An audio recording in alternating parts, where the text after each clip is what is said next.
This production is brought to you by Philothea Studios. Hello and welcome. You are about to listen to a short narrative selected from Restoration, a publication of the Madonna House Apostolate. We invite you to listen deeply as the author shares the joys and struggles of living the gospel of Jesus Christ without compromise in today's world. Was Your Suffering Fruitful?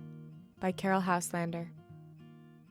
Excerpted from the Read of God, pages 36 through 38, published in 1978 by Lettres. It is now published by Ave Maria Press. People sometimes get disheartened because they have read that suffering ennobles, and they have met people who seem to have come out of the crucible like pure silver, made beautiful by suffering. But it seems to them that in their own case, it is quite the opposite. They find that however hard they try not to be, they are irritable. That astonishing stabs of bitterness afflict them. That far from being more sympathetic, more understanding, there is a numbness, a chill on their emotions. They cannot respond to others at all. They seem not to love anyone anymore, and they even shrink from and dread the very presence of those who are compassionate and who care for them.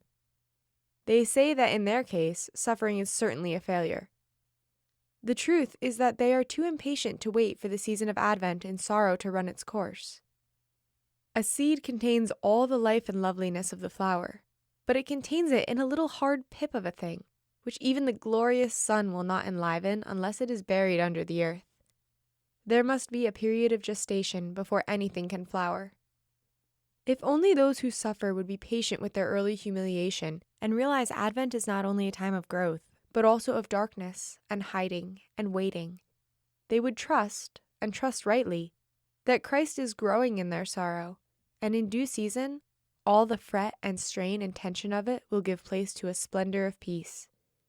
The same is true of joy.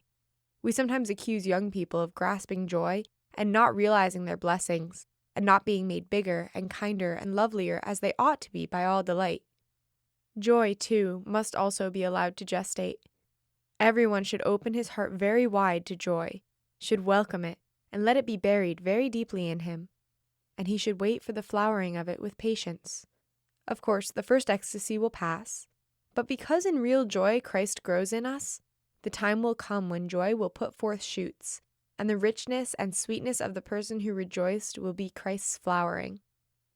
We must never forget that it is the Holy Spirit who sows this Christ seed in us, and the spirit of wisdom, light, and truth is given to us in countless ways. We live in an age of impatience, an age which in everything from learning the ABCs to industry tries to cut out and do away with the natural season of growth. That is why so much in our life is abortive. We ought to let everything grow in us, as Christ grew in Mary, and we ought to realize that in everything that grows quietly in us, Christ grows. We should let thought and words and songs grow slowly and unfold in darkness in us. For there are things that refuse to be violated by speed, that demand at least their proper time of growth. Today, in many souls, Christ asks that he may grow secretly, that he may become in them the light shining in the darkness.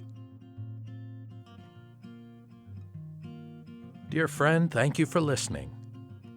Rest assured of the prayers of the Madonna House community for you, our listener. May God bless you and keep you. May God shine his face upon you. And may God give you his peace.